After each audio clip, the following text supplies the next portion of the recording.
Hi, everyone. I am Alison Weissbrot. I'm the editor of Campaign US, and I'm here today with this incredible group of women in media to talk about gender bias in the media. So, really important, relevant topic for International Women's Day. And before we get into it, I would love to have you all introduce yourselves. So let's start with Jenny. Hi, everybody. My name is Jenny. I work at Spikes Asia. I'm the events director at Spikes Asia. And Renuka. Hi, I'm Renuka Kirpalani. I'm the executive editor of video content at Autocar India. And I'm Rachel Burgess. I'm executive editor of Autocar in the UK. Awesome. So we have three different types of media jobs here and in three different regions. So this should be really interesting conversation to see how gender bias differs across those different lines. So I guess just to start, where do you each feel the most prominent biases are in your respective sectors? I'll throw this one to Rachel first. So obviously automotive industry, historically very male dominated, and our readership reflects that. It's about 75% men at the moment. So the biases are around sort of looking at the whole stream of jobs in the automotive industry. So for us, there was a lot of manual labor historically. So, like if you work in a factory, if you did, engineering, mechanics, those jobs all went to men at one stage. And so, of course, it's sort of bringing through a new generation of women into those jobs that then can rise up into leadership. And in doing that within the industry, that means that then our content can better reflect a good gender mix. So for you as a female executive editor in this male-dominated industry, what's that like? Do you ever receive biases from your interview sources or things like that? I've never experienced anything massively negative. I've been doing this for 15 years. You get the odd occasion when men talk to men. I'm sure we've all come across that. And it's very frustrating. So it's interesting, but I don't feel that, basically I always go to everything fully prepared. I'm good at my job, therefore it's fine. And I've everything I've done is on merit. And so Renuka, you are also within the auto industry, but in India. Talk a little bit about how biases differ in that region. So it's very strange when I talk to a lot of women across the world and in Europe, and they tell me that, how automotive media press conferences and things are very difficult for them. And often they don't get invited because they're women. But I've never faced that bias here in India. I think my peers, my colleagues, my boss, Horma Sorabji, who's the editor of Autocar India, was the one that gave me this job and had the faith to put a woman in that seat to do something. So I think it's been pretty easy for me. I've really not seen the tough side of it. Where I do find bias and where I see it a lot is, we put out a lot of content on YouTube. And when they see a woman doing a review, then you get the bunch of trollers that, why does a woman do a review for a car? And, it's in the younger generation that I see this bias, which is very scary because that's the generation tomorrow. And you would think they would be more forward thinking, but it's actually quite the reverse. And, in my industry, as long as I've been there from the days of racing and rallying and automotive journalism, I've never really faced bias. In fact, I have to remind the guys sometimes that, hey, I'm a woman, because they treat me like one of the boys.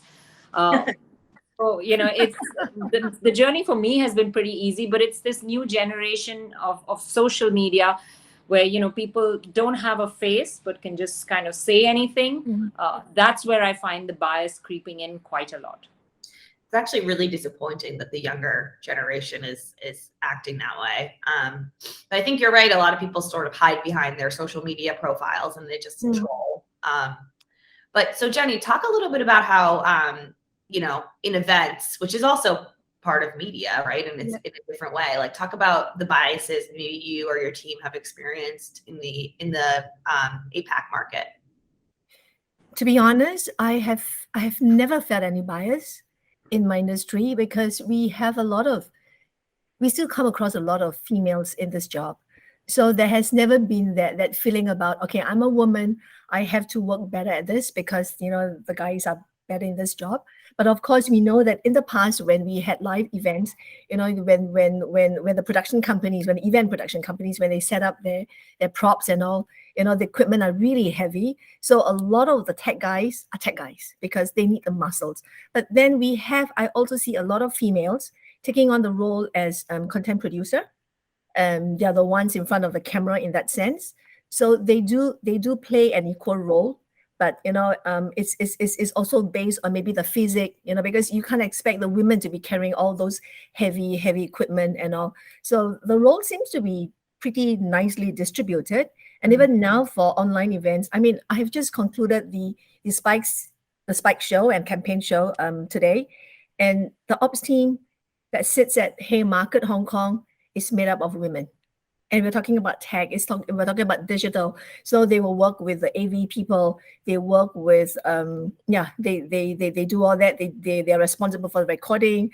So there is no bias, you know, it doesn't mean so far I've not come across that, you know, if you're a guy, you perform better in this industry. What about from the perspective of programming, right? Because you're dealing with this like male-dominated advertising industry. And so when you're trying to put people on panels and show that this is a representative show, do you ever run into difficulties there? So far for this event that we've got quite a number of female speakers, because I think how we can actually prevent difficulties coming up is when we are sourcing for content ideas. You know, we actually will be telling the companies, if you're going to field in more than, let's say, one or two contenders, you know, try and give us a good mix of males and females, so that, you know, we can strike the balance. Yes. But so far we don't really have that issue. Okay, well that's good. Yeah.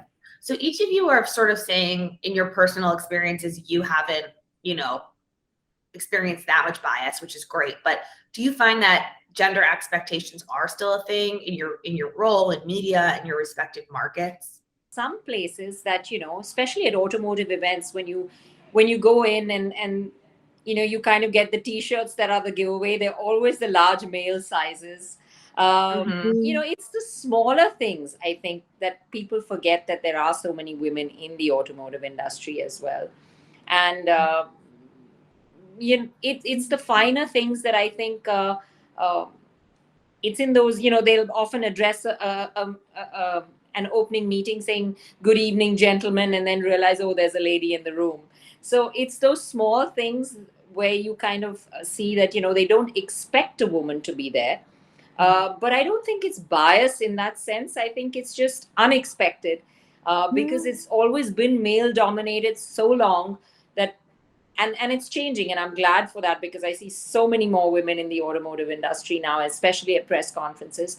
But initially, I mean, especially in India, I used to kind of be the only girl in the room. So I think it was just unexpected more than bias. Yeah, I mean, I've stopped noticing that most of the time I am the only female in the room, and you know, because you just, as I say, you're just there as a person doing your job, and I don't notice, and I don't think other people notice, and that really hasn't evolved, sadly, that much in 15 years for me. I mean, it's great to hear Renuka say otherwise. For India, you know, when we look at the people that are applying for jobs, you know, to try and address that, it's a really limited pool. I mean, a recent entry-level position job, we had about 7% were women, and there's another job, a more senior job, we had over 100 applicants and not a single woman.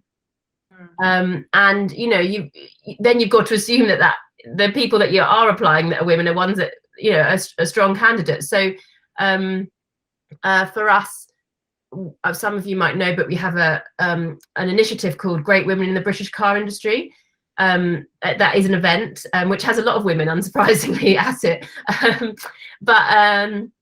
And that is meant to just celebrate women in the automotive industry, both in leadership roles, but also the rising stars. And we do that to, you know, ultimately highlight the the lack of gender mix, improve that. But, you know, in doing so, ultimately, we also hope that we would get more people applying for our jobs, and, you know, it sort of becomes self-fulfilling.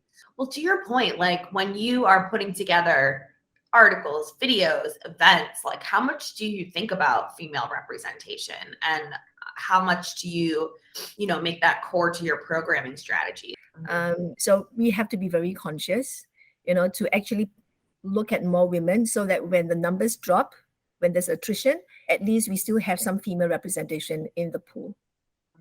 Yeah, and I would imagine for Renuka and Rachel, it's something you have to think about a lot, since there's not that many women to choose from, it sounds like. Well, not at work, but, you know, like we've done events where, you know, we ran a program from Autocar India called She Drives, where we went out to actually kind of have women break that barrier of, you know, women can't drive, and it's just sort of ingrained for so many years and ages, and I don't think so.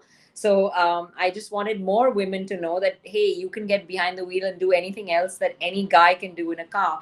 So we had an advanced driver training program for women across India. We did it across 5 cities, and it was purely for women, and only women could be at the event. And it was strange because we had you know, India's top rally driver come there and teach them how to drift and how to do handbrake turns.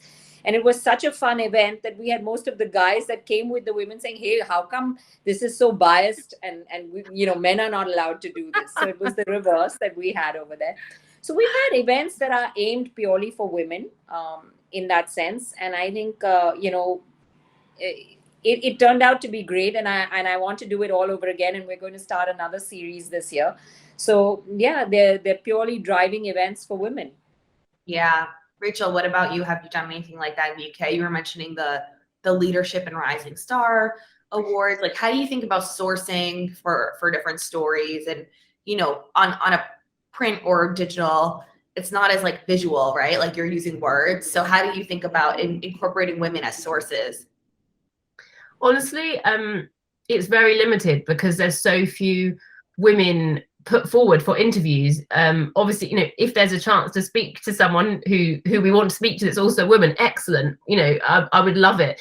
But when I was thinking about it, and, you know, thinking about you know, ultimately who gives us the best stories, which ultimately helps us get website clicks, helps us sell a magazine. You know, they are the CEOs of huge companies, of, you know, your Rolls Royces, your BMWs. None of them are women. That if we refused to speak to men, we would have no stories.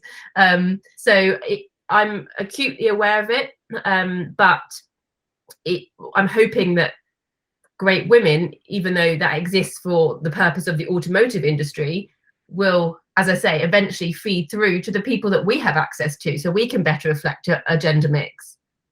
Yeah, well, I think to your point, like doing certain things like, you know, women focused profiles, events, series sort of helps elevate women and show, hey, we are in this industry, and then maybe we'll show more women we can be part of this industry too. It's just sort of getting past that barrier, right, of like having people to talk to even that are women, which is difficult. And I am partly because of having to fulfill quotas, I do some media interviews myself to talk about things on, you know, TV or radio.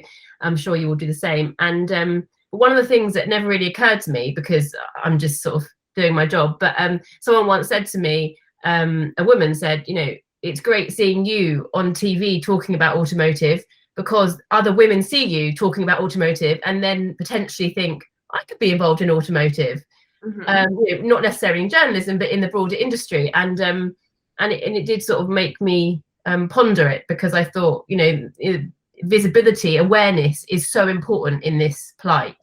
Yeah, I agree with Rachel, because I often get that from so many women saying, you know, I joined this because I saw you, and I got into automotive journalism because, and like I said, there's so many more women now in the automotive journalism industry in India.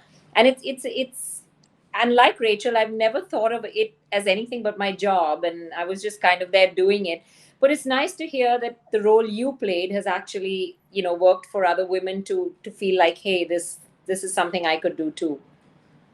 Yeah, if you can see it, you can be it, right? So I guess what I'm curious, do you guys find that there's more bias in the auto industry or the advertising industry versus like in media, right? Because we all have these kind of jobs where we're journalists for or event planners for a specific industry. Sounds like the bias is more in the industry than the actual like women in media. Would you agree with that? That's what I largely think, because automotive is renowned for being male focused historically and still to a large extent today. But I'm also aware of, obviously there's biases other ways, like, health journalists are more likely to be women, fashion journalists are more likely to be women.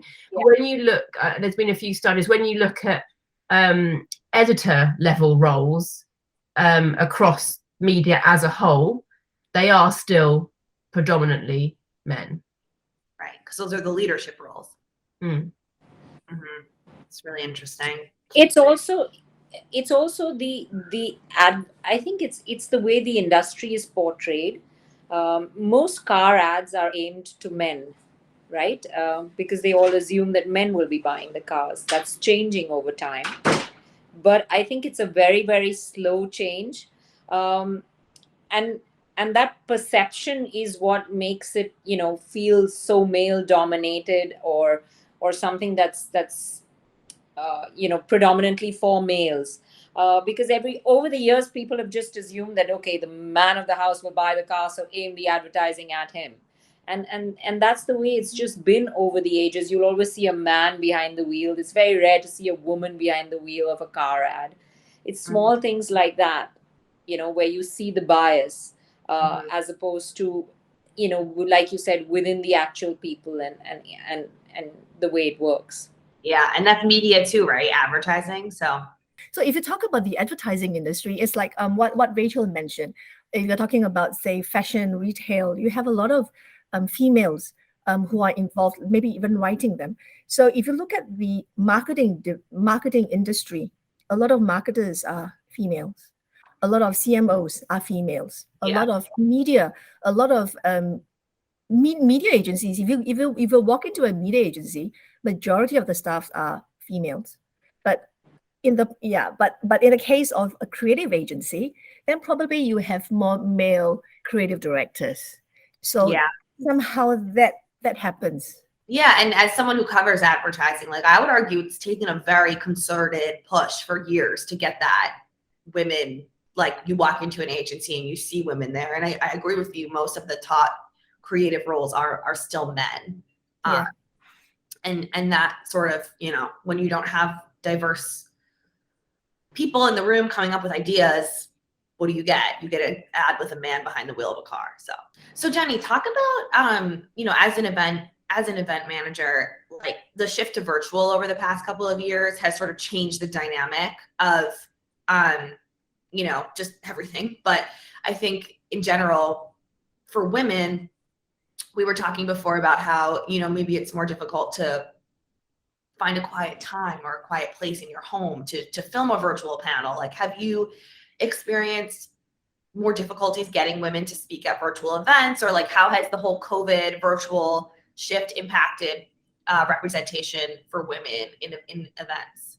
And we always plan it in such a time where it's convenient for them, because they know they need to be in a quiet environment. So probably they maybe make their way to the office, or they just make sure that the environment behind, in wherever they are, is conducive for them.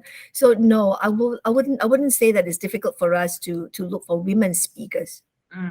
Yes, I think also because what we do, we look for media agencies, we look for folks who work in the brands, we look for folks in startups. It's across the entire marketplace. So I think we have more choices. We've got more choices, so we're not just looking for agency folks. So probably that's why it's easier for us. Yes, because we need a balanced, holistic group of people sitting in the room to provide with like clear, holistic opinions. Right. Renuka, do you have thoughts on that? Yeah, well, I think the virtual world has been tough for some. Not really for me. Haven't faced it, but in India, a lot of people live in joint families. They live with in-laws. Maybe a brother-in-law, sister-in-law, their kids, and people live in small homes. And I've often had colleagues who've been really stressed and apologizing because they have their mom-in-law come in and ask them to cut vegetables in the middle of a meeting. And it's been tough on people when they've had to do things from home because their in-laws don't understand that this meeting is so important that you can't drop it and do what's needed at home at that point of time. So I've heard a lot of women in India complain about that. They're more than happy to go back to work and be in the office now because they found it working from home was very, very difficult because they were kind of expected, since they were home, they were expected to do all the work at home as well. And, why were they glued to their phone the whole time? And people at home couldn't understand that was actually work, as well. So yeah, it was difficult for, I think, women in India living in joint families and in smaller homes, during the pandemic. So in that sense, yes, I think there were some difficulties, but I think there was never a time when women didn't participate or weren't there or weren't present or weren't able to make it to whatever was needed. It's interesting because I feel like what happened, what you're describing is like gender bias in the home getting in the way of work, right? Like, oh, mom's home, so she should be cooking and cleaning, but no, mom has a job. So like communicating that to family members is difficult. Rachel, what about you in the UK? How have you found moms, women adapting to like the virtual media world? I don't have too much experience of it in the sense that obviously I'm not overseeing events. I know we made Great Women virtual, but ultimately there was great buy-in from women because of what the event is. From a personal perspective, I had a baby during COVID, and so I was on maternity leave. But when I was asked to do the odd media interview, like I referenced earlier, it was actually easier for me to say yes. And obviously these were very finite amounts of time, 10, 15 minutes, not whole days of events. But, I could pass the baby to my partner, and because he was at home because of COVID, and for 20 minutes or, an hour, so I could prepare and do the interview. Whereas back in the day, as much as I still prefer being in a studio for that sort of thing, I could not have afforded the time or expected my partner not to work as I was on maternity leave. So in many ways it made it easier, but as I said, that's a very sort of personal reference point. Yeah, well, you make a good point about balancing the responsibilities at home with your partner. Where do men need to play a role in elevating women in media? Like, where do we really need male allyship, and where are you seeing that? I think you need a really good spouse to be an automotive journalist. The kind of patience to have your wife that's never at home most of the time, organize the house, make sure the kids are doing okay when you're traveling halfway around the world. So you really need to have a spouse who understands this around the house, and otherwise it would be very difficult for me to be an automotive journalist because the kind of time I have to give into travel, the hours that I work at time, the amount of time that I'm away, it's very, very difficult. So there's your partner at home, right? But then there's also like, how can men in the industry help elevate women? And are you noticing that happening at all in your respective fields? Yeah, in India, the management at MG, which is all male, has taken the initiative, and they're pushing a lot of women employment all over. There's Ola Electric, which is they've had an all-female factory. So I see men doing it in India all the time, getting more and more women involved in the industry. So I see a lot of it in the Indian automotive industry. I see a lot of the Indian automotive industry focusing on the fact that, this whole myth around women can't drive needing to be broken. So I believe it's about changing mindsets, getting the spouses to help with maybe looking after the baby. Yeah. I mean, since everybody is working at home together now, help to look after the baby. It's not just a mother's job. So I have friends, I have business associates who may not be in the media or advertising industry, but they face the same pressure because they are now mother, daughter, sometimes the parents they stay with the parents, or they could be a wife, and a worker, a professional, all at the same time during the same hours. It's very different from when we work from the office, right? We could share certain roles and then come back to it again later, but now they can't. Yeah, it's a lot for women, and I think women are extremely burnt out from the pandemic. Yes. And Which is why, you see, we women are really strong. We are strong. We may seem weak physically, but we are actually strong. we are strong. But there's a lot of guilt that comes, I mean, when you leave your kids and you're away for a long time, and you're doing your stuff, you're doing your work, but there's that nagging guilt at the back of your mind. Hey, I should also be home, and what are my kids doing? Are they okay? So I think that's a lot of women. I don't know if that happens with you guys as well, but I got that a lot, like when I had to leave the kids, when I had to be away, if I couldn't be there for some particular occasion, is to really feel very guilty about it, and you carry that with you for a long time. I agree with you, because we've had events where it's easier for the men to make time to be present at those events than the women, because some of these are taking place, like say after work, and after work the women will have to rush back, look after the children, or maybe to bring dinner back or stuff like that. But the men could, it's okay, they don't have to go back after work, they could continue with some other work related activities. So yes, I know what you mean. So we have women who feel guilty because after work I need to go back, I have my family. But for the guys it's okay, because it doesn't seem to be what their responsibility or their role to play as well. Yeah, well, I think biases at home perpetuate biases in the workplace, and then that's how you get, for instance, 2 female executives to talk to in the automotive industry only. So you guys, this has just been a great conversation. It's super interesting to talk to you all from your respective regions and industries. Thank you for taking the time. Thank you so much. Thank you. Thank you so much for having us. Thank you.